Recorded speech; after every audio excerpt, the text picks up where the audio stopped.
Welcome all.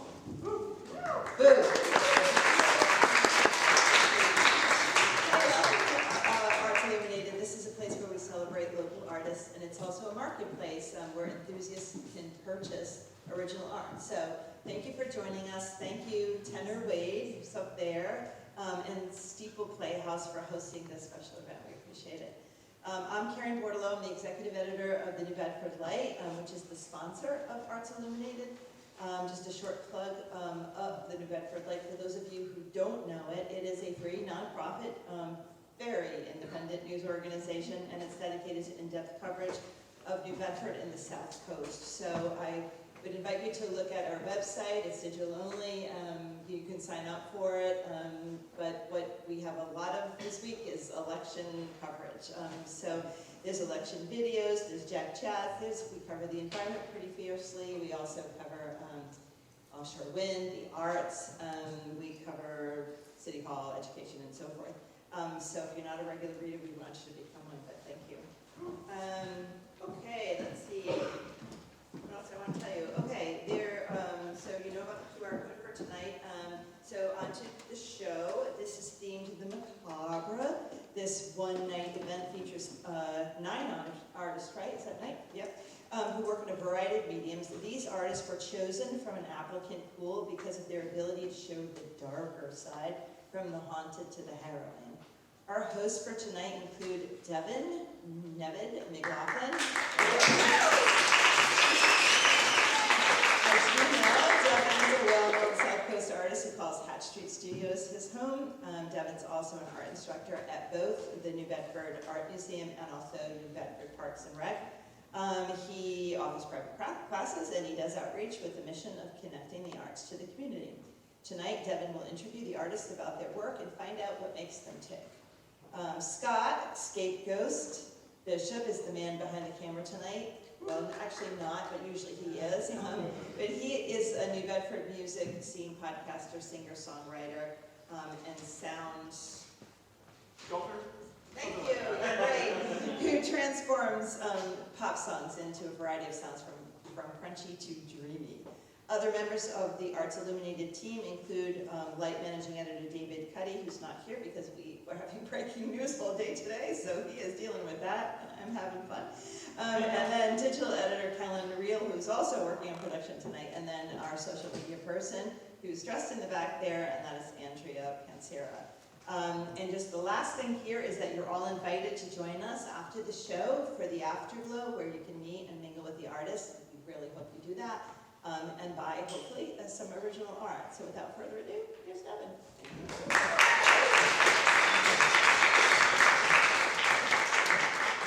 Thank you all for coming out. Arts Illuminated is something that's really important for me and for other artists in the community. It's a chance for us to talk with the artists. You get a little bit of their backstory, you get to see who they are as people, things that you wouldn't normally see in a gallery setting. Each artist is going to come up here and they're going to have a 5-minute interview. Let's go on to this one. Alright, so the way that this is going to work, every artist is going to come up, they're going to take turns on stage, and they'll have a 5-minute interview. Each artist has 2 pieces of artwork that they have on display, even though they have numerous more, and they might even have some more that they brought today. We're going to talk about those 2. We'll also talk about their background, their mediums. The questions can go anywhere. I don't plan anything ahead of time. This is just a conversation that we have. But that's my job. The job of the audience, the rest of you guys, is to ask questions. If you have a question, put your hand up, shout out, Scott will come over, and you can ask a question of the artist while they're being interviewed. That might lead our conversation one way or the other, but we want that audience participation. Otherwise, I'm just going to keep asking questions and rambling on. I'm very good at that. Okay? Let's go back one more. Okay. We're also going to have an afterglow. So after each of those interviews goes through, the artists are going to take their artwork up, put it on the easels, and then after the interview, they'll take it down and leave space for the next artist. Once they're all completed, we're going to have an afterglow. The afterglow is what we call our mix and mingle time. It's an opportunity for you to talk to the artist directly, ask any questions that didn't get caught, and also buy artwork. If there is any artwork bought at the end of the night, we ring a cowbell. We want to celebrate that, but we don't take any of the profits. That goes directly to the artist. We just want to make sure that we know who sells what. That way we can celebrate and make sure that we're doing a good job here with our interviews. So, without further ado, I think that we're ready. Yes, sir. Thank you. Our first artist is Isaiah Botello from New Bedford. Isaiah is a local illustrator and art educator known for his sketch card work with Upper Deck, his TikTok with over 90,000 followers, and his ongoing sketchbook club held every other Friday at the New Bedford Art Museum. His two pieces are Bloodletting Codex, The War Witch, and The Bloodhound. Both are 8.5 by 11 inches. Digital prints for sale at $10 each. And now here's Devin and Isaiah. All right, everyone, please welcome Isaiah. Now, Isaiah, you've shown with us numerous times, and normally your work is pen and ink, small pieces that we see with tons of detail, and we have pen and ink, and then we have colored pencil being your primary medium, right? Yeah, mostly. But what we have today is very different. The stuff that we're seeing here is almost like character sheets or little character illustrations with background pieces. Talk us through this. So yeah, at the pretty much last October, I decided instead of doing Inktober, I would do Drawtober, and I had just gone into digital. So I was like, okay, let's just do the prompts, basically make it into an expansive story where all of the characters are interrelated. And then it slowly grew to where I'm actually working on a graphic novel with all of these characters. And I just wanted to like really capture their essence in like a single image. And I was also playing D&D at the time, so I was like, I'll make it like a character sheet. You know, I'll let it have like a brief rundown of like where they are in the story. I'll give a quote that's kind of like the essence of their like personhood almost, and just kind of have fun with it like that. I love that it has that little bit of flavor text. You get that on like, and this is for the nerds out there, Dungeons and Dragons, sure. Dungeons and Dragons, and Magic the Gathering too. We'll always have the little flavor text on the bottom of the cards. What I really like about this is that you might be using a digital medium, but you're applying all of your traditional disciplines to it, right? Yeah, absolutely. So the actual, I only use pretty much one brush on everything. This specific one is just the 6B brush in Procreate, and then I just changed a couple of the settings so that it looked as much like colored pencil as I could get it. Oh, that's awesome. So when you are working on these, do you start the same way that you would start a regular pencil drawing or an ink drawing where you lay out your shapes? Or do you work up a few templates first or a few test sketches or So just jump right into it? they pretty much all start in like a little idea sketchbook that I have. I use one of those 4-color pens, and it's just used for pretty much all of my ideation phase. So sometimes I'll get so complete where it's basically a finished drawing already, and then I'll just be like, all right, now I'm going to translate this to a final, which will either be in like regular pencil, color pencil, whatever, or of course digitally. It kind of, the same process kind of happens either way. Love that. So with the character, the War Witch here that you have, you know, I'm seeing a lot of texture in there, and it has this kind of armored setup to it.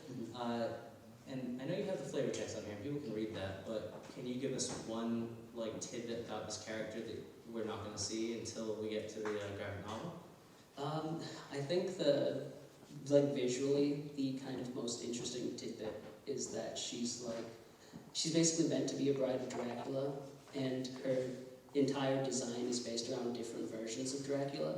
So if you've ever seen the Bram Stoker's Dracula movie from the 90s, her armor design is based off of the armor that Dracula wore in that specific movie.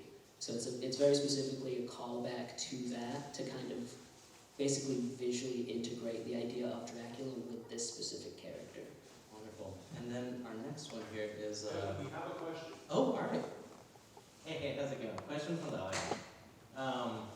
When you're retranslating from your sketchbook to digital, are you drawing everything back from the ground up, or are you taking a picture and then re-finalizing on top of the sketches you've already done? Normally it's from the ground up, so the actual sketchbook portion is usually just thumbnails. Occasionally there will be like, so specifically for these, I like to like figure out like their actual bone structure and stuff like that. Try to figure out like where are they from, what are some features that they would have, do they have scars, what is their general disposition, like are they going to have like are they a generally angry person? Then I'm going to give them like the frown lines or the furrowed brow or whatever.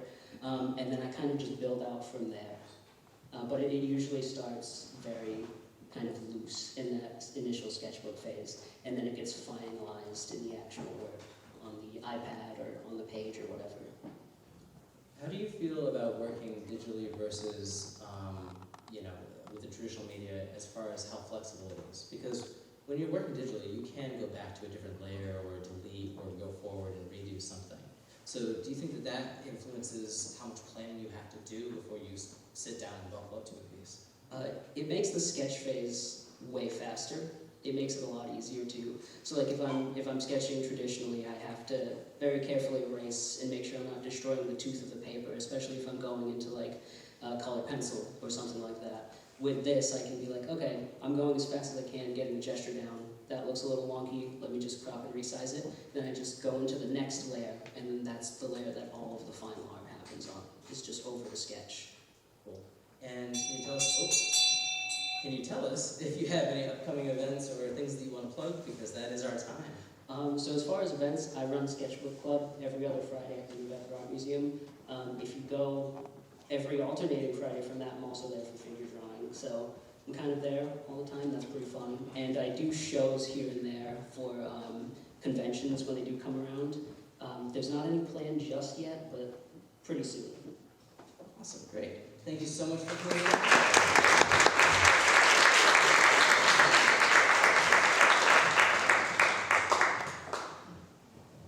Our next artist is Metraverse from North Dartmouth. Metraverse is a multimedia artist and writer whose work explores themes of identity, memory, and transformation through experimental formats. Their practice bridges conceptual illustration and interactive media to create immersive, interdisciplinary experiences. Metraverse's two pieces are Keep Going and Are You Afraid? Both are 11 by 17 inches, prints on inkjet paper for sale at $100 each. All right, let's get a round of applause, please.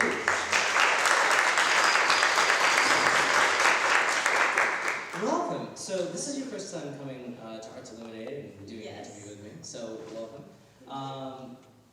Let's see. I think is that the first one? Yes. So the first one that we have here is Keep Going. And I love these pieces. I want to jump right into them, but before we get into these too much, I want to know a little bit about you and your background. Are you primarily a digital artist? And how did you get into digital media? Was it something that you initially started with, or is it something that came with time? I am primarily a digital artist. The first time I started was when I was 15. My parents bought me a digital drawing tablet as a birthday gift, and I got right into it, loved it. Before that, I used to sketch a lot, but I never took art seriously because I'm from a brown family. We were expected to go to med school and stuff like that, so art was never a serious career until I got my drawing tablet and I took it more seriously. And then I started experimenting with illustration, 2D animation, 3D animation, and now here I am. Love that. And the pieces that you brought today, obviously they fit the theme. They're darker subject matter. Yeah. The two pieces do seem like they tell a story together. Tell us a little bit about this specific piece here, where you have the light kind of pouring across this field. It's hard to talk about both of these pieces individually because, to give some background, both of these are part of a larger project that I've been working on for over a year now. But like you said, they do tell a story, and it's two moments in time in a larger narrative about this character who's sort of going on a journey to finding a version of themselves that they might finally be satisfied with. But is that the case? We don't know. So the light is supposed to signify a pathway to a different place where they might be better or worse. I don't know. I like that. So, you have this story that's leading through, but then there's the metaphors and allegories that go along with that, right? Yeah. The light the person's carrying being the only thing that you have except for one speck far away as the hope, essentially, right, where they're going towards. And we'll just go right through the next one. And then what's silhouetted by that doorway looking shape in the background is Because it goes down to this, right? Yeah. So that's the next panel. Yep. And those like piercing eyes in there too. Yep. This piece is called "Are You Afraid?" and it's supposed to like evoke the sense of, you know, you're trying to, you know, move forward and find yourself, and you're on this journey, but sometimes you're scared. Most of the time you're scared. You don't know what's ahead of you, right? And you're intimidated by this version of you that is, you know, looking you straight on and saying, "Are you ready? Are you ready to be this person? Are you ready to follow me?" And so that's the kind of vibe I was going for, yeah. And just to see some of the details on this one, because there's a lot of really beautiful texture, and I'm loving how it breaks and you have this burning kind of white light around there. And being afraid of what's to come is a very natural human thing. Where do you draw inspiration from, if you want to share some? All my art comes from a very personal place. For most of my life, I struggled a lot with, you know, my identity, and I recently was diagnosed with bipolar depression, and, you know, being medicated for it, and finally being on, you know, the path to finding that version of you that isn't, you know, held back because of all this mental struggles and stuff. A part of me is worried that I'll lose myself, right? Because the only version of myself that I've known is the person that struggles all the time. So who is there beyond? You know, do I want to be that person? Am I like, because you're so comfortable in the pain, and it's like this better version is almost scary, because what if it's not that good? Yeah. What if I'm boring? Oh, man. You're clearly not. And you know, that is something that is very scary, and I think, you know, when we're talking about fear, a lot of people will jump to, you know, oh, a scary spider, you know, what's around the corner, what's hiding under the bed. But what's hiding within yourself is a much scarier thing it can be. And then being able to connect with that, you know, you have to make decisions on if this is going to be something where you lean into it. Is this a good, positive thing? Are you going to embrace the person you are now? Or is it something that you're going to always feel a little bit of alienation from your own being? Yeah. Beautiful, beautiful approach on that. Thank you. So you said this was part of the bigger piece. Oh, I'm sorry. No, That went weird. So if you want to learn more about the bigger piece, where should people find you? Well, I have a website. It's just metaverse.card with 2rs.co, or you can find me on Instagram with just metaverse. Right. Yeah. And the social media links are in the profile Yes. online, so Yes. everybody can find it there. Mhm. And people can talk to you at the Afterglow about Yes, I do have business cards and stuff, so I can hand them out. Awesome. And anything you want to plug before we let you go? No, thank you so much for having me. This is my first art show, I'll say, so. This like, is such a Thank you for joining us. Our next artist is Tessa Remy Miller from Dartmouth. Tessa is a painter based on the south coast of Massachusetts. She works with figurative subjects and colorful experimentation. Much of her work focuses on processing mental health. Her two pieces are The Voice Inside My Head, 20 by 16 inches, oil on canvas for $350, and Woof Woof, 12 1/4 inches by 9 inches, oil and ink on cardboard, $60. And now, Gavin and Tessa.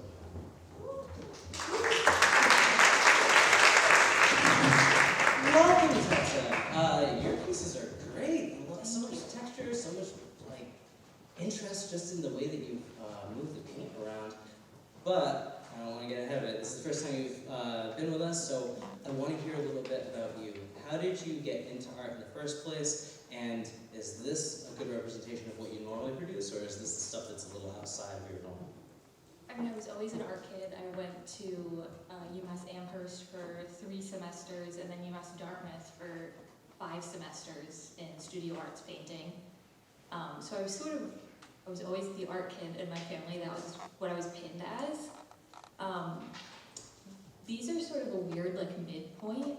They were from 2023, which I graduated in 2021 and was doing a lot of self-portraits in, like, really crazy, like, tropical, vibrant colors. And now in 2025, I'm doing sort of, like, dark purple, brown, like no color, and this is the midway point of having this really big contrast of like the dark blacks behind these like pure lime green colors and bright reds. Is the subject matter of your work also typically darker, or is it stuff that changes depending on your mood or how you approach a piece? It's usually darker. It was a good artist to go before me. I relate to all of it, but a lot of it is based on mental health and depression and like intrusive thoughts. So the voice in my head was sort of, I've had a few paintings with this figure that's masked and it's taken the nose and the mouth from the figure in the front who only has eyes, which is sort of a little reference to the short story I Have No Mouth But I Must Scream, or And I Must Scream. I don't know, but I want to. It's so good. It's a short story about like a cautionary tale about technology taking over, and technology ends up like saving this last group of humanity and then torturing them. It sounds super crazy. So It's what's incredible. happening now. Yeah. So the palette that you chose for this was very, very bright and vibrant, and you do have that high contrast.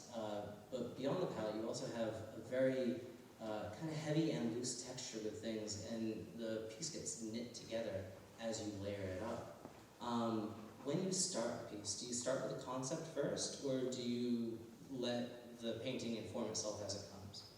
I usually take a bunch of reference photos of myself. I'll just have like a photo shoot night, and then that's the only reference I have for the entire painting. And I don't do a sketch and I don't plan anything. I just know like this is going to be a green painting and this is the photo. And then afterwards it's just sort of intuitive. I don't like to think too much about things when I'm working on it because it just makes me anxious. Yeah, sometimes you have to just let it flow a little bit. And the other one that we have here, and this one is the voice inside my head, And the other one we have here is woof woof, and that one, it feels violent. It feels like you're being attacked, With this one, again, high contrast, but a much darker palette. And this one's on cardboard, right? Mm-hmm. All right, cool. These are the back of a sketch pad. Oh, is it? Now, was that an intentional choice, or was it just you were? Actually in my senior show, a big part of it was using recycled materials. So a majority of my paintings were on corrugated cardboard that I just gessoed and painted over, which part of it was because I got too stressed out about having fancy, expensive canvases, and also I was a broke student, so that was an easy way. I got like people's broken canvases that they didn't want and sort of made that inform the painting of like falling apart and being deconstructed. We don't often think of cardboard as being a traditional element, but anybody who's been to art school knows that you painting on cardboard or whatever you can find. Best thing in the world. It's about necessity, but it also ends up blending a really cool thing. And there are times even now where I'm painting on canvas and I'm like, this could have been cardboard. I could have found a piece of plywood for this one. And sometimes that lends to it a greater sense of importance on the artwork rather than the materials, which I love. So tell us about this piece specifically. So my aunts specifically have a really big fear of dogs, which I understand, but I think it's crazy. And so this was sort of like partly trying to understand how scared they feel sometimes, but also, I don't know, there's something about it's so expressive that really like feels powerful to me.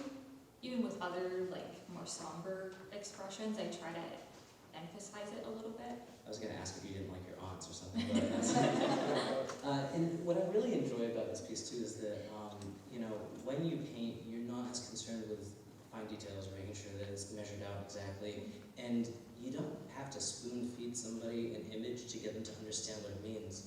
Everything that's important is there and right at the forefront, so it becomes more powerful because of the style that you've applied to this, which is fantastic.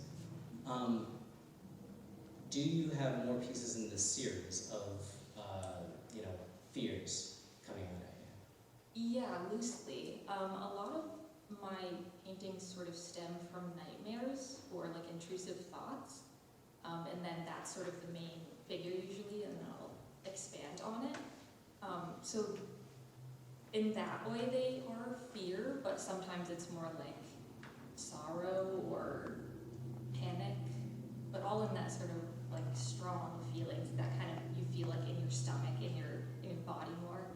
When you do a painting, do you feel like you personally work through the feeling of the painting? Like you said for this one, you were trying to understand their angle of the fear. Do you feel like that chapter's closed, you understand it, it's good, put away, or does it just open more doors and ask more questions? I think more questions. Yeah. I don't think I'll ever have definite answers to any question that I ever have, probably, which is, maybe that's what I'm trying to come to terms with these paintings, is turning the things that I don't quite have answers for, and then making it into something physical that can represent it, so it can still sort of get packed away. And I'm going to ask you a question I don't often ask this one. Oh, I'm still going to ask the question. What's on your easel now? Like, what are you currently working on? Because, with these, it seems like you all start with a conceptual place. So It's usually a concept and a color. So right now I have, it's like this size horizontal, and it's like a really close-up of teeth. cool. So it's like lips, and they have, it's not a grill, but like jewelry on the teeth. Oh, cool. So it's real close up and like green and yellow and kind of gross colors. Oh. But yeah. All right, I love it. So anywhere that people could see that kind of stuff, process work, or things that you have related? Instagram, Tessa McGee Art, it was on the slide. Also I have two things. One, I helped curate a show that's at Groundwork New Bedford right now. It ends November 16th. We'll have the closing reception that day. And also there's the artist share every second Tuesday of the month at the New Bedford Library right now. I didn't even know those were things, so we'll definitely look those up, and you share those things on your social media pages? Yeah, and also MidoriCreativity.com. She's the one I do it with. All right. Her whole website. Wonderful. Thank you so much for coming on out.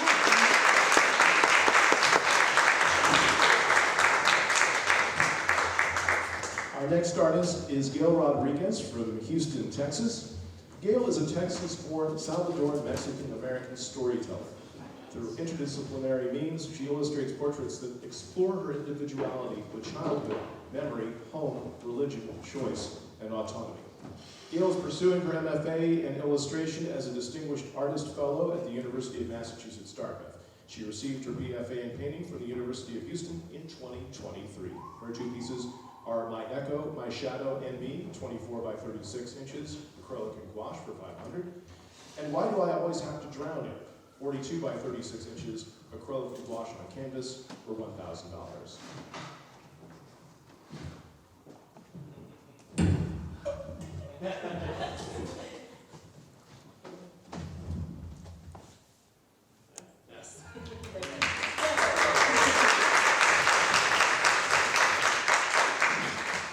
Gail, thank you for coming on out. Thank you for having me. So you're, first, I love the pieces, and I'm seeing now what none of them can see is that these are hand-stretched canvas that you have wrapped around on some pretty heavy-duty stretchers too. Yeah. Oh, it was a battle doing that. Oh. It's yeah, never a they're fun thing stretching around canvas. So you have two pieces here, and they are both bright and poppy and colorful, but given 2 seconds with this, reading it and seeing what the figures are doing, how they're interacting with their background, taking the words in, you suddenly get the sense that it does fit this theme of a darker time. And these clearly are pieces that are, close and very deep and profound, so I'm going to let you take it away. I want to know about these two pieces, but I also want to know about you. Yeah.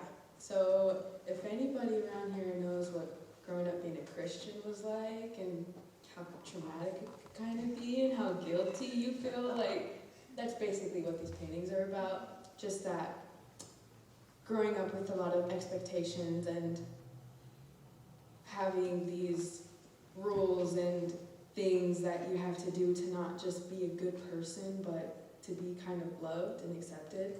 And that's what my work is like about in its entirety. It's like things that you would expect to like grow out of as an adult, because I'm like 25 years old, get over it, but it's like they're still ingrained inside of me, and it's a lot of what my work's about. So yeah, this one here is called like, why do I always have to drown in it? And it's basically like, why do I always have to drown in the expectations that my parents placed upon me about the things that I grew up believing in, which I kind of still believe in, which I kind of don't believe in. It's a lot of frustration in that sense. I've seen, I have a lot of friends who are from different backgrounds, and I've heard a lot of stories, and I've seen a lot of things firsthand where it's not necessarily about the religion or the structure of it, but it's more about the social aspects that come along with that, and it can affect somebody's family dynamics. With the stuff that you have shown here, you're seeing these bits and pieces, but one thing that I'm noticing a lot about them, both pieces, everything's fractal, everything's broken into small pieces, and everything seems to be tiny details that are analyzed. Was that an intentional thing, or is that just something that kind of came out and works with it? Am I overthinking it? No, you're whenever people are like, oh, did you mean to do it? I'm like, yes, I did. Yeah. I did mean to do it. Sure. Yeah, I had like an advisor comment on like the text being overlaid kind of looked like I was like bars were like kind of holding me back, and it looked like caged, and I was like, oh, that was so yeah, that's exactly what I meant to do. I didn't, but it wasn't intentional. I think when I use stuff like grids, when I use stuff like gingham and pattern, it does feel a lot like getting put in a box, but that's about as far as I think about it. But it's a good way to put it, like fractured. This is great. Now, and you also, and one thing my mentor told me was, you always hide things in your artwork, or you, not so much hide it, but you make sure that there are things in there to reward the viewer that spends time with it, right? People could walk by and have a glance, but these are pieces that I could spend hours looking at the details of alone before I even get to the appreciation of the brushstrokes, craft. It's all very, very well handled. And you have your other one behind you there. And this one also, you still have, and I do want people to take a look at the difference between how it looks digitally and how it looks in person. Photos always change things around, but please definitely take a look at the pieces in person while you're here if you have an opportunity to. So this other piece, let's talk about that one here.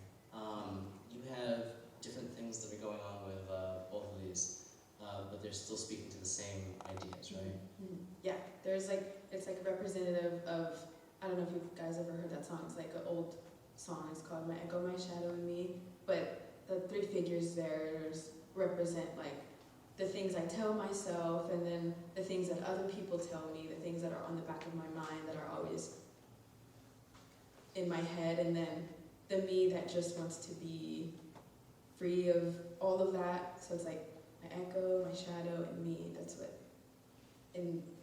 those things represent. But yeah, it's the same themes.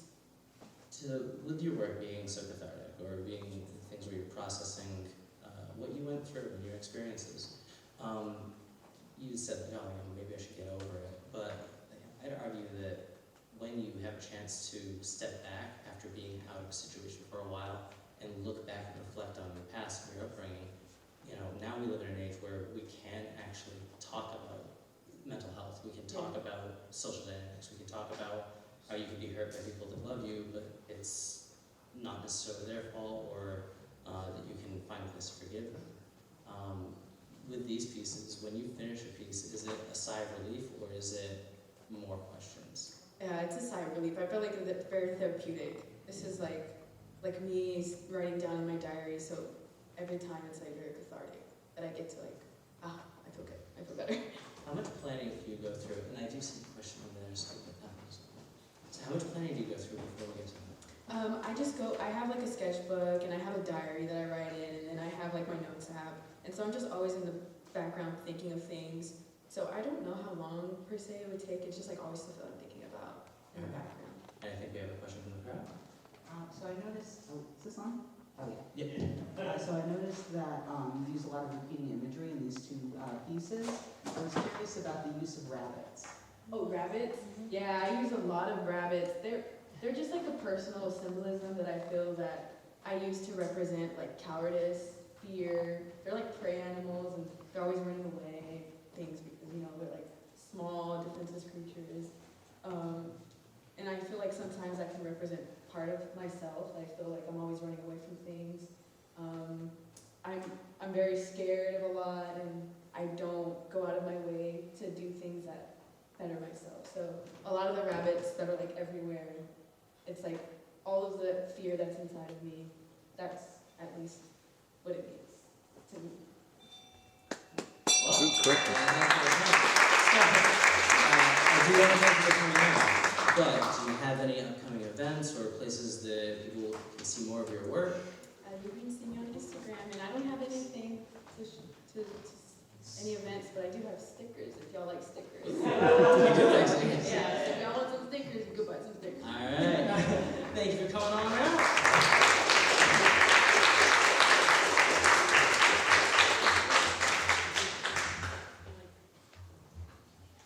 Our next artist is Allie Briggs from Woonsocket, Rhode Island.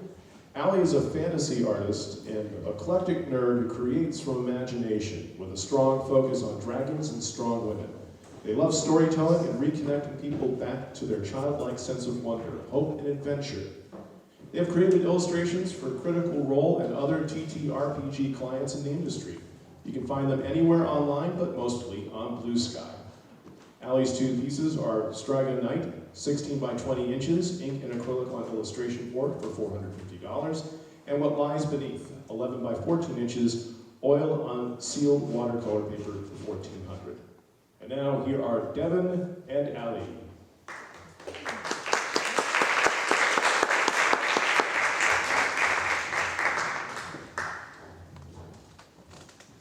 I own all of your bones now.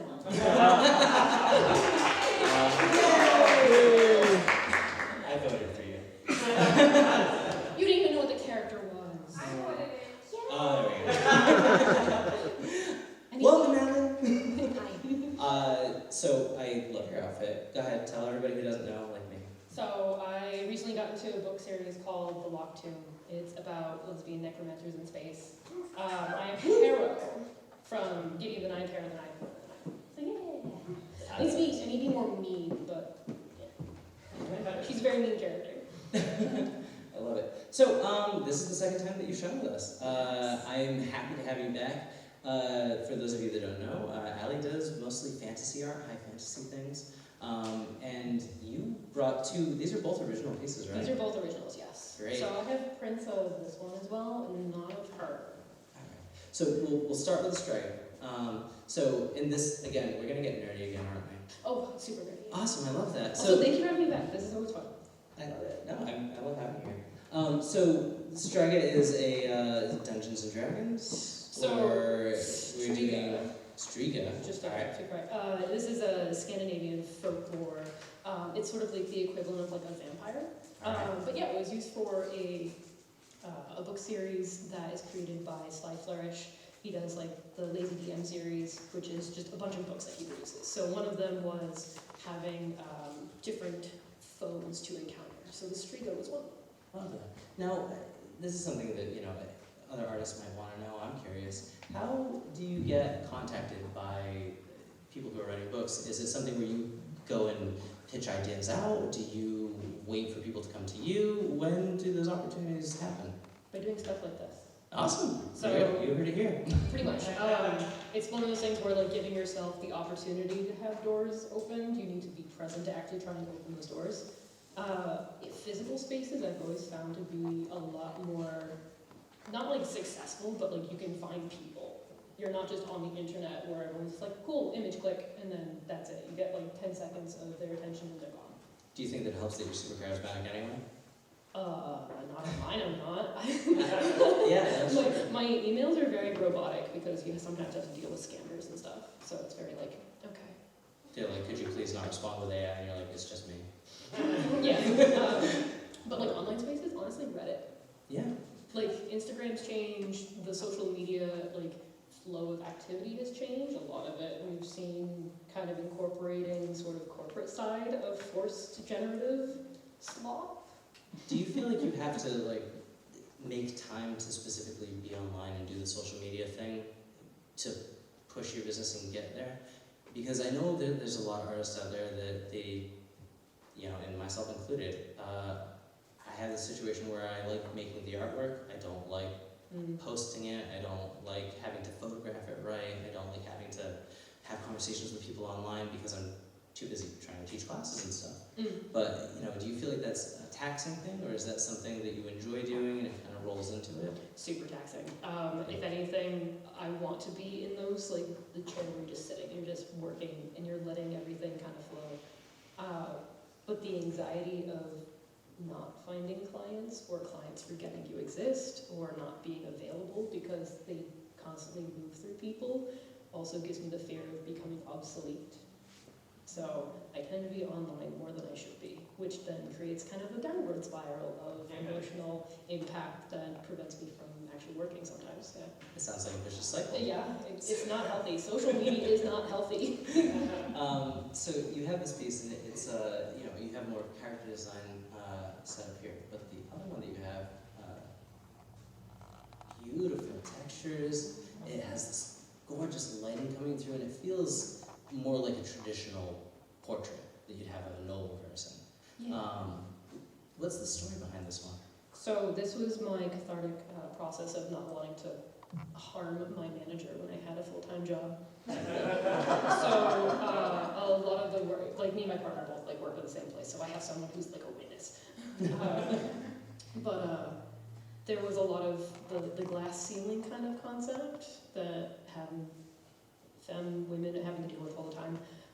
But it wasn't just like a manager that was doing their job, it was a manager that was deciding to like go into their office and play Call of Duty. Oh. And then they'd give you the work to work on, and if you're not done, or if you're doing your own work during lunch, they'd reprimand you. During lunch? During lunch. Oh, that's Because technically I was using company property to draw in Photoshop. That's gross. There was a lot of very mean and hazardous feels, so, you know, exercising or getting out to nature. But this one was kind of just a release of all of that emotion. Yeah, I mean, it's gorgeous. The detail in the background, the colors that you chose, like the attention to the light and the shadows. You were really, really upset then. Well, the big thing is I feel like she's self-portrait is a great way of describing it. And I didn't quite think of it like that. I just thought of it as like I'm drawing, like I'm getting the emotions out. It's like this is the like Dorian's Gray, like this is the representation of like that, so I get rid of it. It's off in the attic. But I think it's just a general portrait of what a lot of women go through.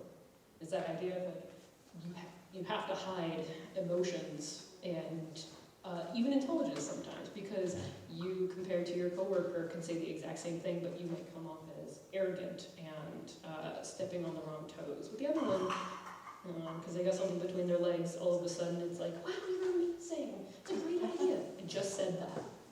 Oh. Yeah.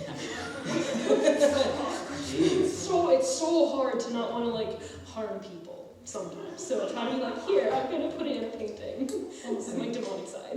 And I think that also, you know, it beyond being a beautiful painting and it being cathartic, you know, what it's leading you to think of and realize and be able to share with us today is, you know, how toxic it is to have a lot of these work dynamics where people are expected to act a certain way and hide who they are, right?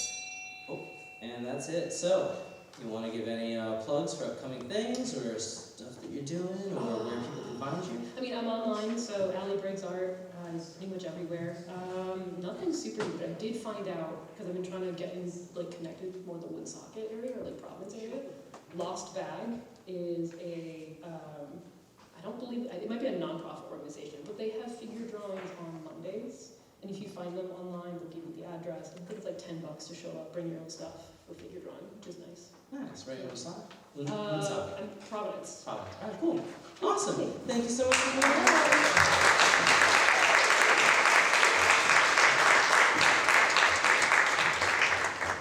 Our next artist is Casey Erin Woodward. Casey Erin is a photographer and printmaker from the small town of Berkeley, Massachusetts. She is currently a student at Bristol Community College, majoring in graphic design.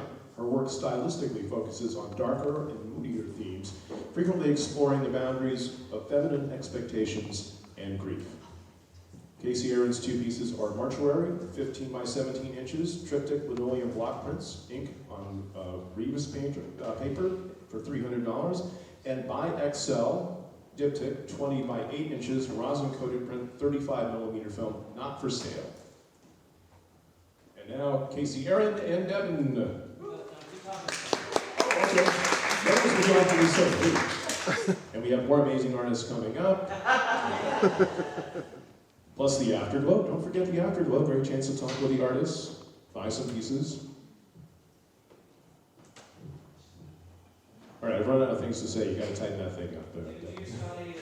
Oh yeah, Captain. I can't keep her together much longer, Captain. Very good.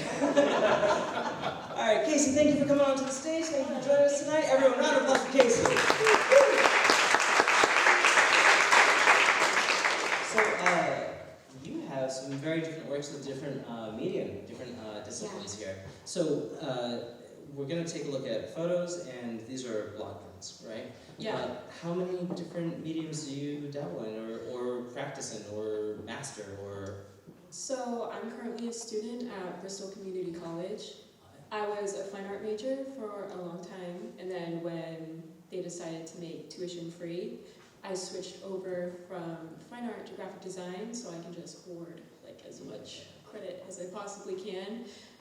So I go from like digital to printmaking to photography. I love like using the darkroom at the community college. It's like my favorite medium is darkroom photography, but I go through everything. You know, I went to anything I UCC can. myself, and it was an amazing experience for me, and Yeah. I'm glad to hear that people are still like really able to explore what they want to do, and have multiple disciplines without feeling that they have to pick one specialized art form. So that's awesome. So the piece that we have here first, this one is a series of, is it woodblock print or linoleum? These are linoleum. Yes. And can you describe for people, because they might not know, like what So- it's like to work with linoleum? So these are unmounted linoleum. They're not speedy carve. Linoleum is basically like the same almost material that you would use on like a floor, basically. And you take carving materials and you carve out where you want your negative and positive space to be, and then you ink it with any type of like. I use water-based ink for mine, and yeah. And then you like press them into. And you press them, yeah, or you Right. can hand bury them as well.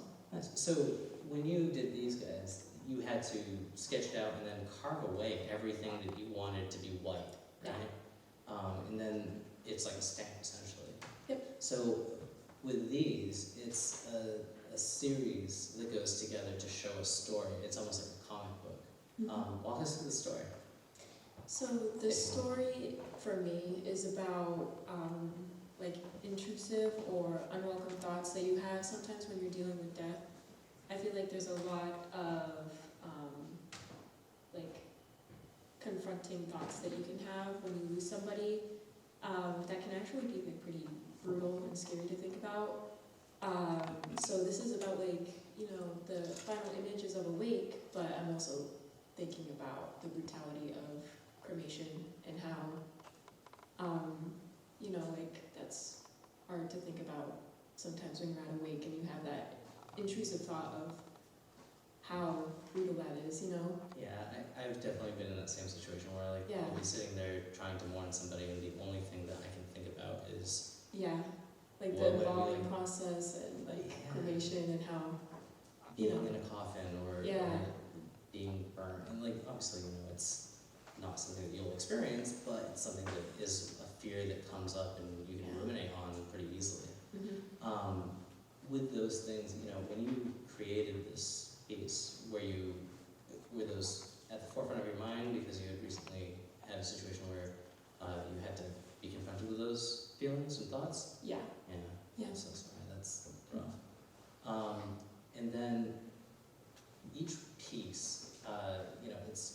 snapshot of that. I feel like, you know, hearing you explain it, it's almost like when you're sitting there, the images that flash in your head, like, you know, you see the flash of hospital, you see the flash of, you know, mortuary, you see the flash of an urn, and you can almost fill in the gaps in your mind as to how that would go together. When you were planning this out, like, how many different iterations of this did you look at before you decided that's what I'm going to carve? This was originally going to be kitchen lithography, and then that's a process that doesn't always follow through, like it's very like hit or miss. So I did a lot of thumbnailing. I'm very serious about thumbnailing things out, especially for a series. And then I tried to do kitchen lithography, illustrated it, put in like the time for it, failed, and then I went to the linoleum. So you had a whole big plan, and then you tried it, didn't work, tried it again in a different way, and like you landed on this, and it came out great.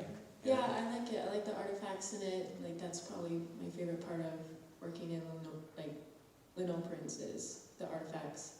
And the artifacts, for those would be The little like black like specks. and misprints. Yeah. Not misprints. They're intentional, right? Yeah. But it's the thing that shows what it really is, and it gives the Yeah. feeling of the medium.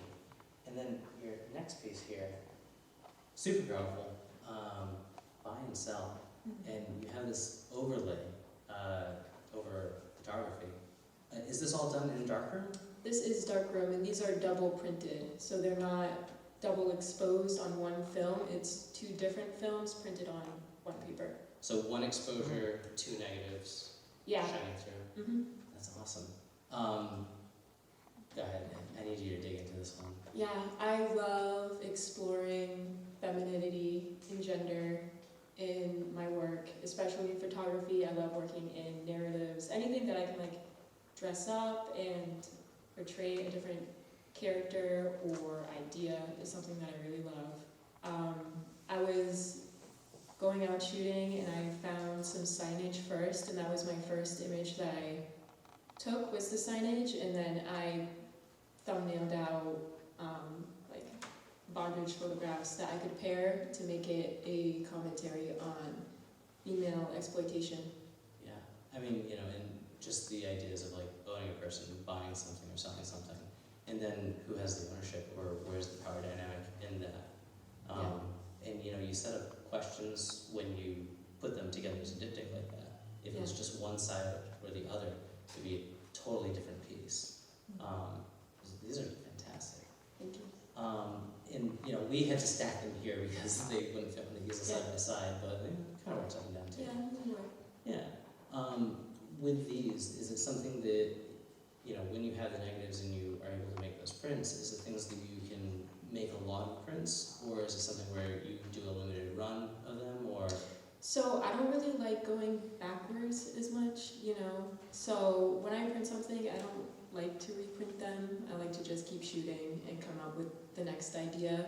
I feel like when I pull something from like last year, it kind of for me. So I try and keep it moving as much as possible. These prints are like the only ones that I have of these. Yeah, and I think that's important. You know, there's a lot of people.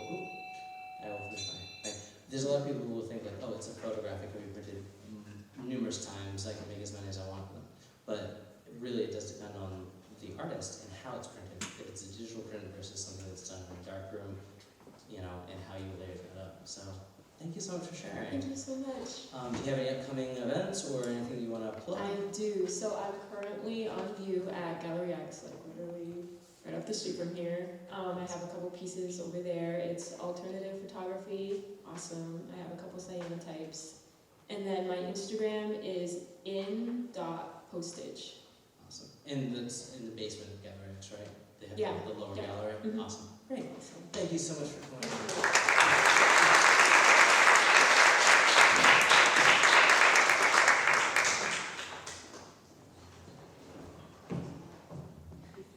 We're going to give them a couple moments for the changeover. Do we have any New Bedford-like news to share, Karen? I'm going to put everyone on. I'm just going to. Do we have any news to share? All right. Our next artist is Amanda Watkins from New Bedford. Graduated with an MFA in ceramics from UMass Dartmouth in 2017, Amanda has been focusing and experimenting with lighting, specifically concentrating on lampshades and fiber arts in recent years, mending past with present. Amanda's two pieces are tooth lamp, 30 by 20 by 20 inches, rosin teeth, fabric, metal, and plasticine, and moth reliquary, 20 by 14 inches, cotton, fabric, and thread. These are amazing pieces. Unfortunately not for sale, but oh my, that lamp is nice. So we'll give them a few moments to get everything together. Still have a couple of more artists to go after this, and then the afterglow session where you can mingle. There's still bites back there as well as drinks if you want to get something.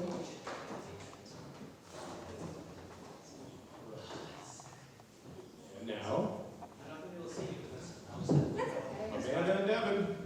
I would like it. Hey, hi Amanda, how's it going? Hi, Devin. Hi Devin. I'm sorry. I'm very glad you're here though. So, you work in a bunch of different mediums. I know you outside of here, and I know that you do ceramic work, you do assemblage things, you do material for fabrics, right? Yeah, so my background is in ceramics and furniture. Awesome. So, because I don't have access to those right now, I kind of just use whatever I want. And how Like, you can't tell me what to do. You never tell me what to do. And it's been wildly successful, it looks like. Sorry, let me just find my mouse here. There we go. So this first piece here, and we tried to show as many little facets as we could in the image here. The tooth lamp. Yeah. So, first, how long did it take to make this? 3 months. 3 months. Yes, Okay. so it's hand stitched.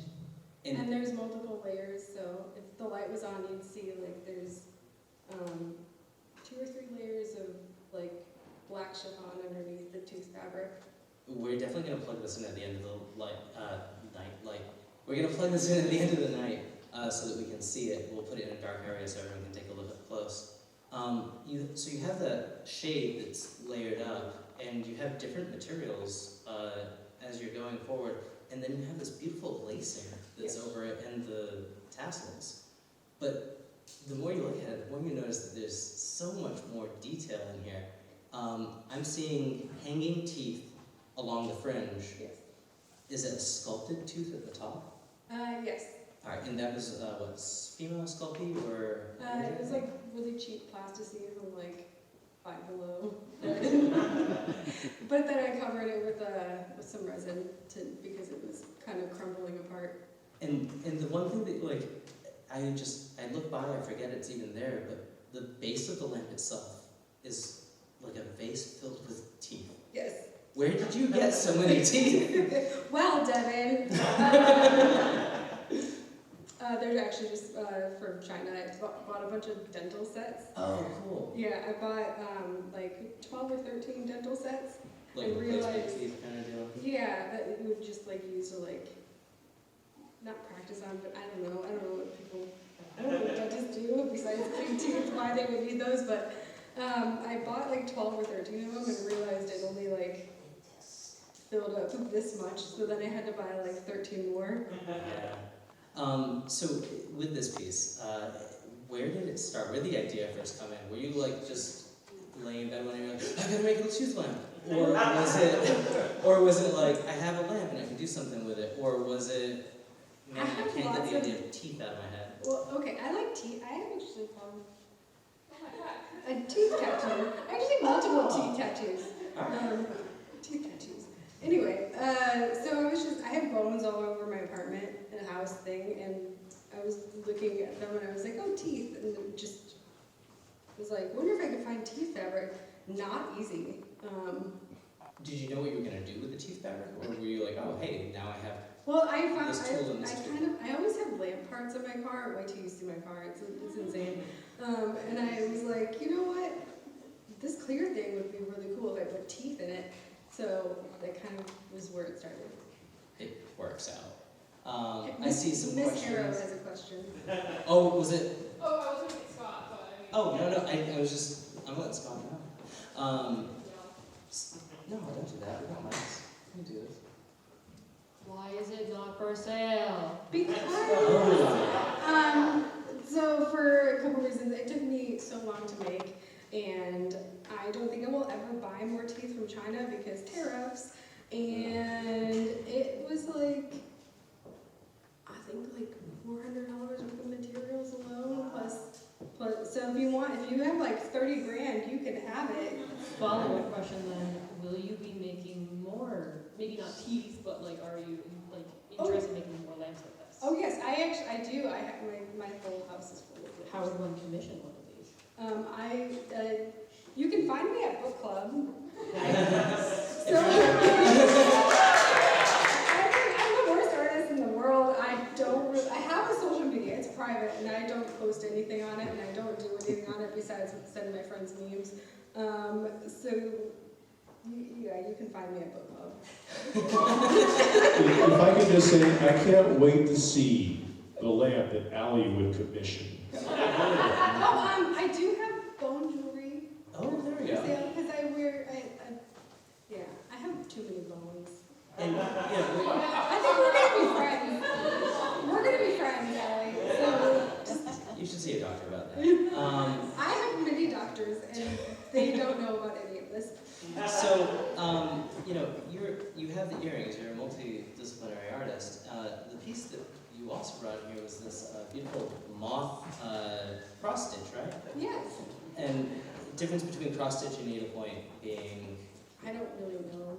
I was Cross gonna, stitch is just like, I think needlepoint is just one direction. So needlepoint is like you go and make long strokes and you kind of go with the shape of it, but cross stitch is you're only making X's, right? Yes. So you have to pretty much take this image that you want to make and then almost design it like it's a pattern or a pixel.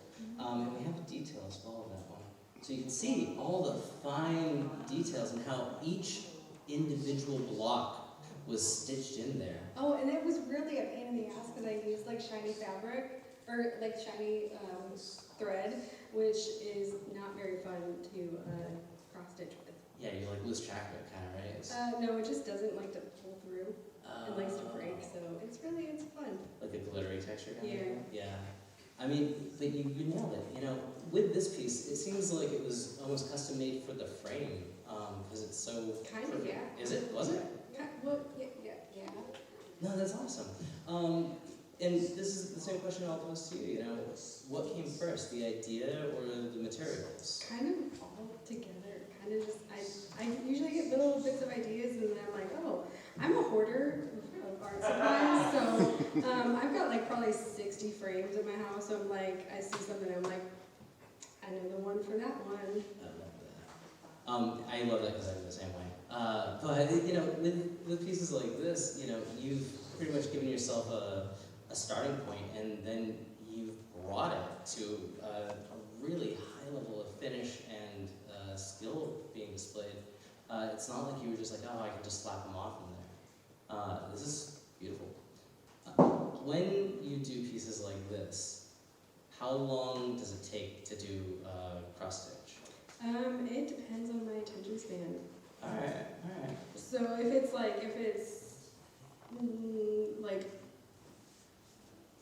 this took me a lot longer because I got bored with the colors. So when I have a lot of color changes, it's more fun because then I don't get bored as easily. So I actually have in my notes app how long this took me, but. Is this one of those things that you can kind of like be doing something else or keep your mind occupied while your hands are working, or do you have to be paying attention to everything that you do? Like I can't watch TV with it on, but I can listen to an audiobook. Yeah, and honestly, I end up with that same kind of thing where I divert to audio media to keep my mind occupied so that my hands can keep going and I don't get too distracted. Devin, we have a question over here. All right, let's go. Hello. So sorry, I'm returning to the lamp for a second. Yeah, that's okay. So with it's a functional item. There's electricity in it.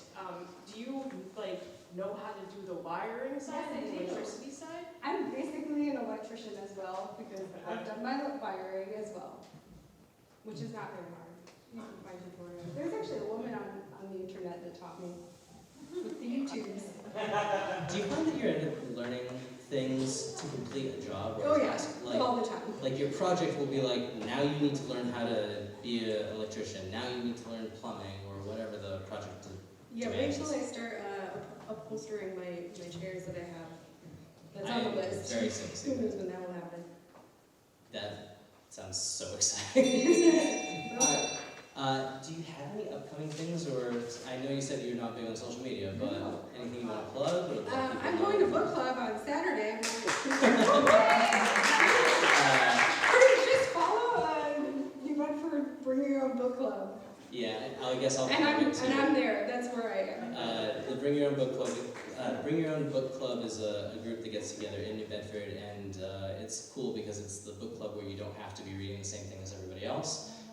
And they're always at really cool places. We did a tea house, we did apple picking, we did an escape room, hanging from silks, right? Yeah, So- I didn't go to that one. But Saturday we are going on a walk. We're doing an audiobook walk. Yeah. So a great way to meet artists and other creators.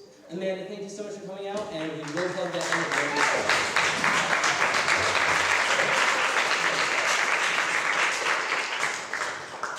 I have a question about the book club. How do you do an escape room and read a book? Okay. Hello, my name is Kaylin. I run the book club in New Bedford. Hello, everyone. And this is Jake. Jake works at the escape room, Mass Escape. So I asked Jake, hey, can we have a book club at your escape room? And he said yes, and there were no other questions. It was full trust. So what we did was we just opened up some of the escape rooms, like the haunted house and the like Area 51 sort of thing. And we made like comfy little corners with some blankets and pillows, and everyone just read for an hour. And then we chatted about our books, and then we did the escape room. So I don't know, it's always fun. And then yes, half the team got first place for the month. But yeah, but go visit Mass Escape if you want to have some fun. All right, thank you, Jay. Our next artist is Jay Wu. Jay has two pieces, Doll, 9 by 8 inches, oil on board, and Sand Beach Path, 9 by 7 inches, also oil on board. Both are $1,200. And now, Devin and Jay.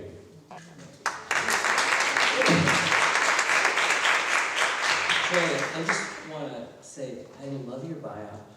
It was just like so straightforward, like, I don't have much to say, take a look at my art, which I love because it really does speak for itself. Look at this stuff.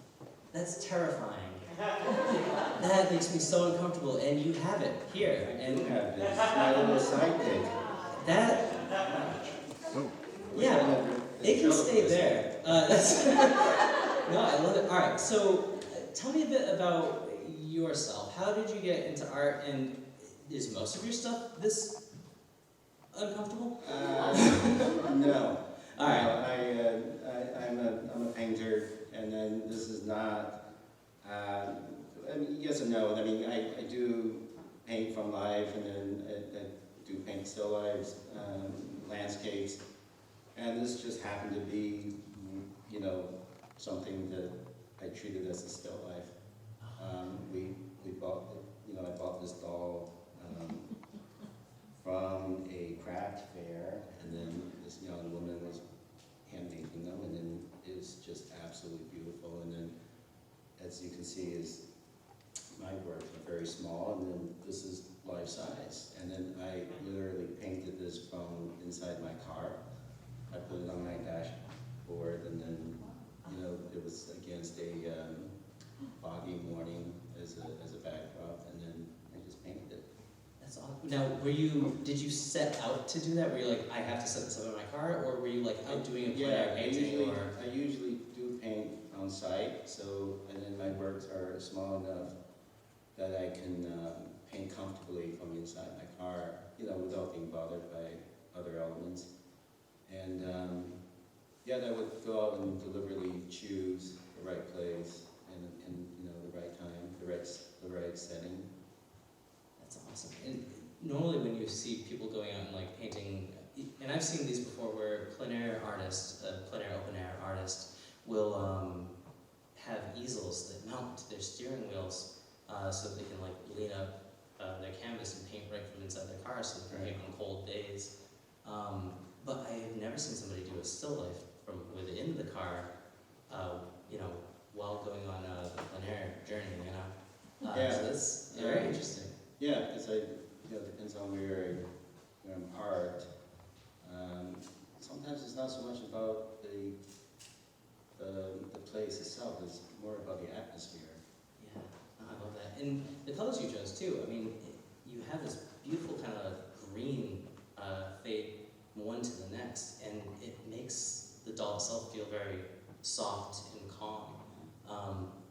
But then you get to the face and it's piercing. It's definitely like uncomfortable. She says thanks. It's beautiful.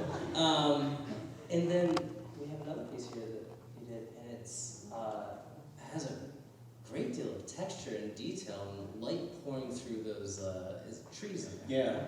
Yeah.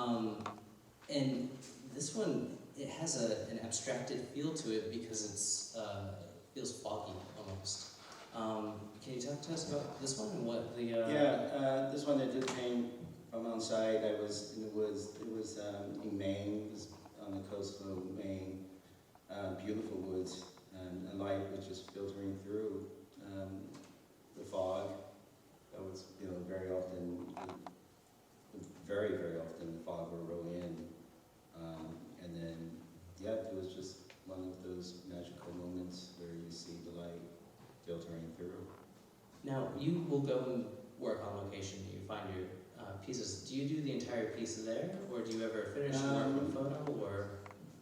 I would both. I mean, I would definitely try to do as much as I can from being on site, and then I would edit,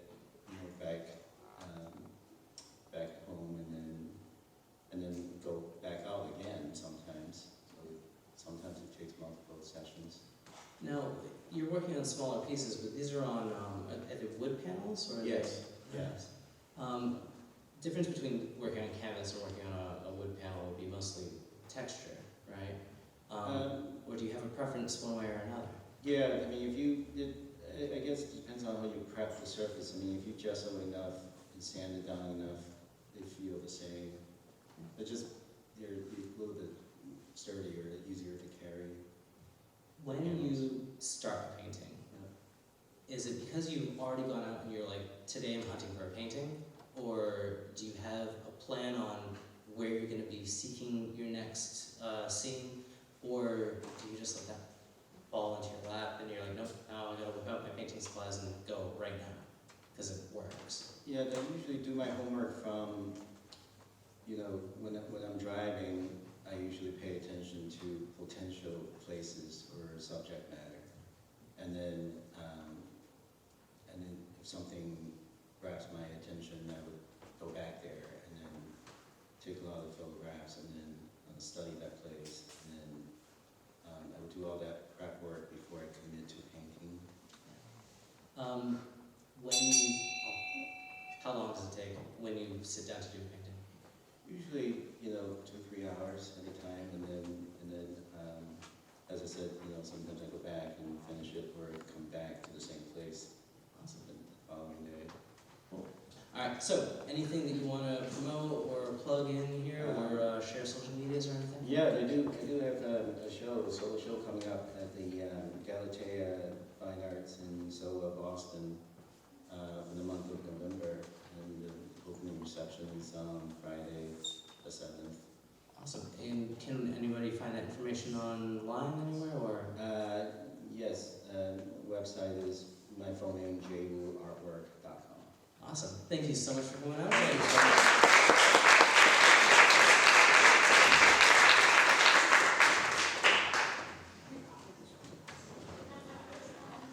Our last artist is Joshua McLaughlin from Dorchester. Josh says, hello, I am Josh McLaughlin, and I am a senior illustrator at Pilot X Yellowfly, a branding agency in Boston.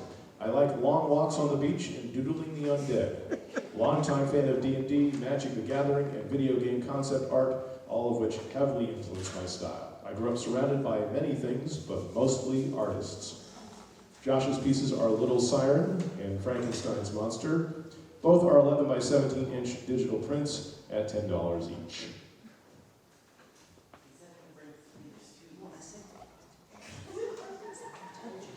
Hey, knock it off up there. Let's go. Boys. Those are my boys up there. Just saying.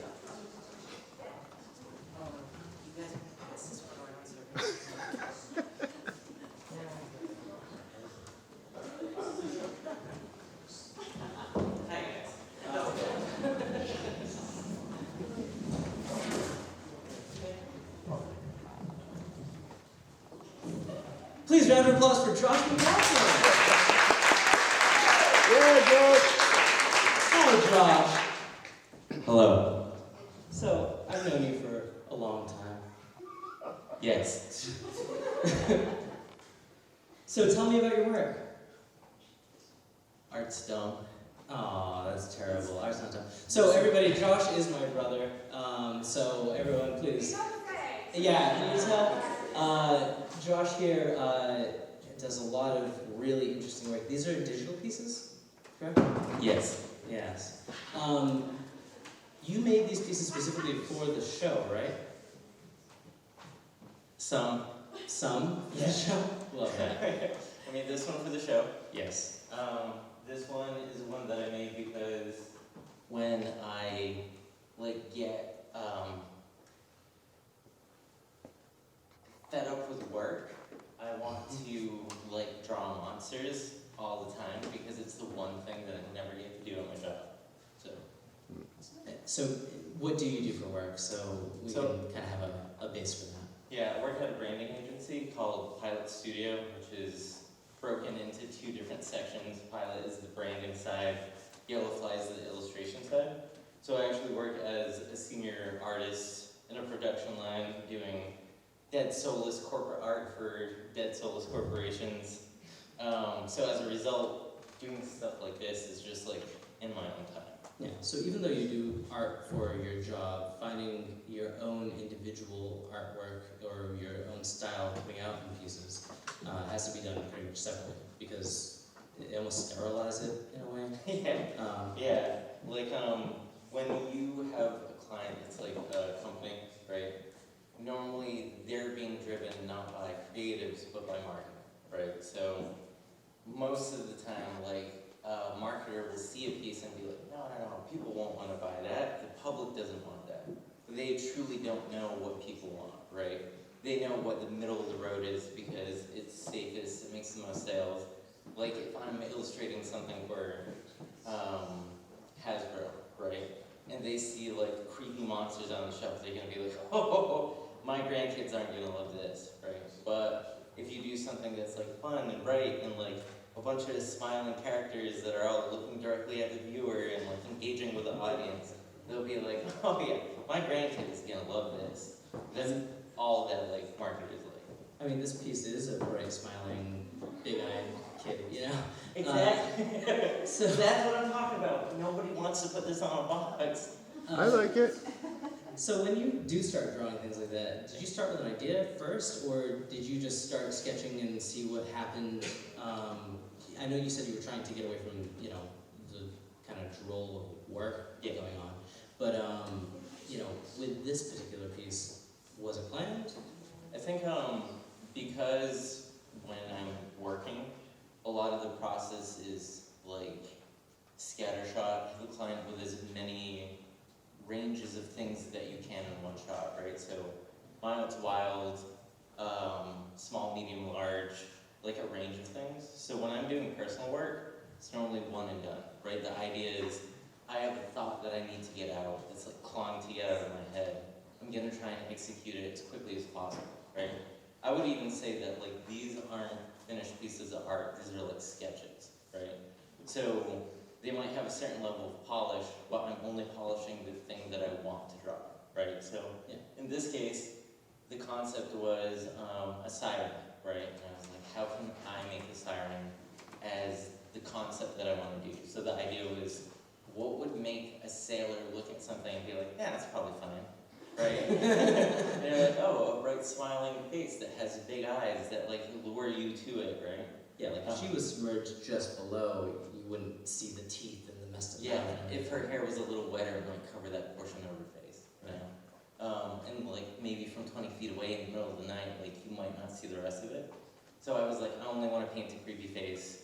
Everything else, there's an expression that we use at work sometimes when you're like noodling something over and over again, where it's like when in doubt, like knock it out. So like if I don't want to paint it, I'm gonna hide it in darkness, or I'm gonna like obfuscate it, or like if I'm working on like Transformers or something, and they're like bathed in a room of white light, everything that's like beyond like reaching directly at the camera, I'm gonna knock it out with the atmosphere and mist. Yeah. I don't want to do work.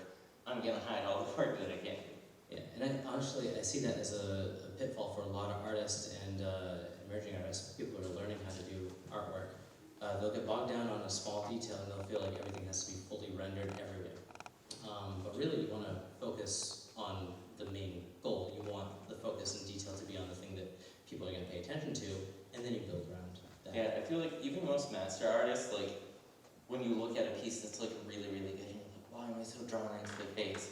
It's because literally everything else is just chaos, right? It's heavy brush strokes, it's texture, it's like blurred lines, so that like when you finally get to that point of detail, it's like maybe the size of a quarter.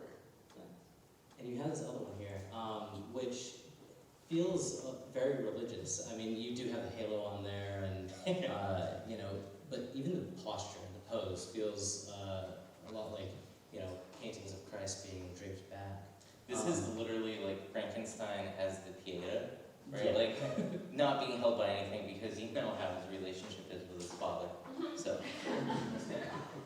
I mean, but you did still like add stuff there to support it, right? So the ropes and the pieces coming in the background, which could be ropes, could be chains, could be whatever, do lend that support in there, but also make it feel very alone. When you did this one, did you have all the details kind of planned out, or was it something that kind of came as you worked on it? yeah, I think a lot of times like when I'm working, I feel like I have a good idea, which a lot of times feels like a snapshot from a movie, right? Like if I was gonna do a cool scene or have a cool moment or do a cool thing, what would be that single second in time that would be like the crux of like what you're trying to watch, right? Like in Jurassic Park, it's the dinosaur yelling, right? If it's like Hot Rod, it's like him slamming into the car by accident because he didn't make the jump, right? So trying to figure out what would be the coolest moment so I don't have to explain anything else, again, is like, I want to get to the punch because I don't have time to do as much personal work as I'd like. Now, with these pieces, both of them, you have this black and white palette. They read a bit like charcoal, where you have subtractive methods looking like they're coming out. You know, if this was a charcoal piece, you'd be erasing off of the chest. Did you work back and forth with that digitally, or was it just building up? Yeah. So again, that concept of when in doubt, like knock it out. I only wanted to paint an upper torso and a face, right? So when I was like, how do I make this dramatic and whatever, you just coat it in darkness, slap some like photo textures on top, use the right appropriate brush. I believe the first artist was talking about like editing things so that it has like nice texture and quality. Like if you were to look at anything that's like around him, that's like the tubes and stuff like going into him, those are like solid round brush, right? Very basic Photoshop appropriate brush. Everything else is me downloading very specific charcoal texture brushes so that I don't have to do it, right? If I can get away with cheating, I'm gonna cheat, right? I don't have the luxury of doing something. Question? Cheat. How long do you spend on a digital illustration like this? Or a sketch, like you said they were more like sketches than drawings or illustrations. I'm very impatient when it comes to art because for me it's the idea, right? Once the idea is out, that's all I want to do, right? And I feel like there's something very cathartic about using that approach, right? Everything I do and I paint is just for me, right? It's for me and it's for views and clicks. Follow me on Instagram. So when I'm doing something like this, I only want to do as much as I can to get my idea out, or have that moment, like I want someone to like, as they're scrolling, be like, oh, it's dope, and then I keep scrolling. I'm gonna ask you a question that, you know, I haven't asked anybody. Does your mind drift when you're working on a piece? Do you think of just the stuff you're working on, or do you end up thinking of other things, other stories, or where does your mind go when you're working? It normally starts with the excitement of the idea first, and then the execution of the idea is me trying to shred through getting the point, right? The things that I get hung up on, it's not really so much like I'm drifting like, you know what would be cool? What if I did Frankenstein's Bride, right? That might come after, or that might be before I start. But like once I'm in it, it's trying to get something done, or the trap of what's the exact piece of reference I need for how his ribcage works. So we're like, are his eyes close enough together? Does his forehead look like Frankenstein's forehead? How many different Pinterest boards do I have to look to find the right reference? Because I would say arguably, like, I don't think I'm a strong artist because of how I go about the process of doing something, right? Like this is so slapdash. I have like 50 boards, I'm looking at like every single piece of reference just to get the right thing, and I'm like, that arm's broken, that doesn't look right. And then I'll like erase it, and then I'll be like, he doesn't need arms, I'll just knock it into shadow, right? I mean, I'd argue that is a strong artist, somebody who can. Stop. I mean, you gotta self-critique as you go. Josh, that is all the time that we have. So, anything to plug in? Any upcoming shows? Any big events other than your Instagram? And you can plug that again too. No. Okay, great. You can follow me on Shy Monster. It's on the thing. You can talk to Devin. He'll link you to my stuff. I also have an art station, which is like industry standard for most like professional illustrators in the field of toy game, video game, whatever. It's mostly for digital art platforms. So. Wonderful. Josh, thank you for coming on out. Thank you. Woo!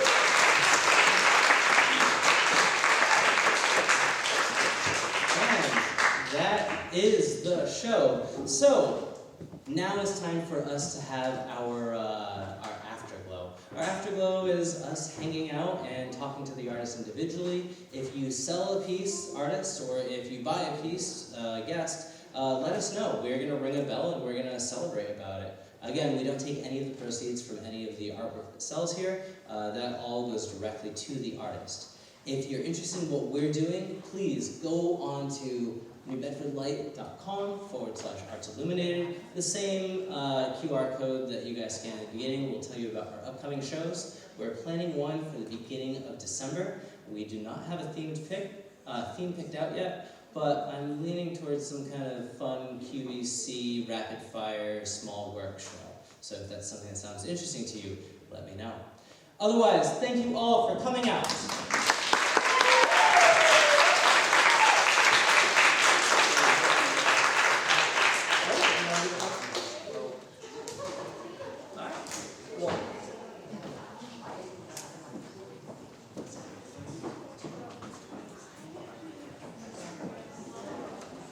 I am so sorry. We're actually going to be doing one more thing, folks, and we're doing this thing because we have folks in costume. So if you are in costume, please come up on stage right now. Because we have prizes. So if you're in costume and you want to be part of a quick costume contest, come up on stage. We have some prizes. I can see a few of you out there. A few of you have very nice outfits. Or just in front of stage would be fine too. I see 1, 2, 3 artists at least that should come up. I want to hear about how you made your thing. Come on, guys. We don't normally do a costume contest, but because it's October, we thought we'd have a little bit of fun with this. Anybody else can join in. It doesn't just have to be the artist. Scott, come on. Get up there. All right. Okay, so we have, 3 gift bags here? We have 3 gift bags, and we're going to do this by round of applause. I'm going to ask everybody one question about their costume, and then they can, get a quick gauge on there. All right, so first, I would like you to tell me who you are, what you're dressed as, and then one factoid about your costume. That's the same question for everybody, so you guys can all quickly think about that. Who are you? What's your costume? One fact. Ready? Here we go. What? You're not gonna do it? I know! I see. It's just sorry. All right. Go ahead. So this is a 1910s Halloween. Very cool. All right. And who are you? Oh, my name is Abraham. Abraham. And tell me one factoid about the costume. It's an 1810s costume. Did you make it yourself? The mask, yes. Awesome. The mask, yes. It's made with starter clay and the cracks from Oh, I love that. So, built-in kind of cracks. All right, very good. All right. You have a wonderful outfit here as well. All right. And you did introduce yourself earlier, but go ahead and tell everybody again who you are. I'm Tessa. And one fact about your outfit? Well, I didn't think it was a costume, Well, but it's a fancy outfit. I embroidered a little spider web, and I have my little, it's a soot sprite, but he's my little spider today. And did you make this? Not the shirt, I just embroidered on top of it. Oh, yes, Not but that. I mean, you still altered the Yeah. the environment, right? Beautiful work, love that. And does it have a back as well? Ooh, wow. All right. This is a blood-soaked wedding gown that my friend from college made. He thrifted it and he painted on these little blood splatters and the sequins. Thought it matched very well with what I kind of got going on. Yeah, and it's very like Ready or Not. Like, you know that movie that came out a couple years ago? It's very that, so yeah, I love it. Thank you. Awesome. And then? I'm Pharaoh, actually Allie. But yeah, so I guess my fun fact is that this is a character from a book. Yeah, I made the ribs. They are aluminum wire armature with an air drying clay on top. Very cool. All right. We have how many things do we have? We have 3 or 4. All right, I'm going to go, I'm going to put my hand up, and then you give me a round of applause. We're going to decide who gets them. So, Allie. Casey. Tessa. Abraham. All right. I think you're... Abraham, Casey, And Allie. All right. All right. You guys are wearing some your Bedford-like swag. So, all right. And now we can go on to the afterglow. So please, there's a bunch of food in the back. Enjoy that. There's some non-alcoholic wine. Mix and mingle. Talk to it. Talk to the artist. And artists, if you would like to put your artwork up on stage, some artists even brought pieces that were not in the show, small pieces and things like that. Come take a look at the other works that they brought that you guys can use the stage as a display. All right? Thank you guys so much.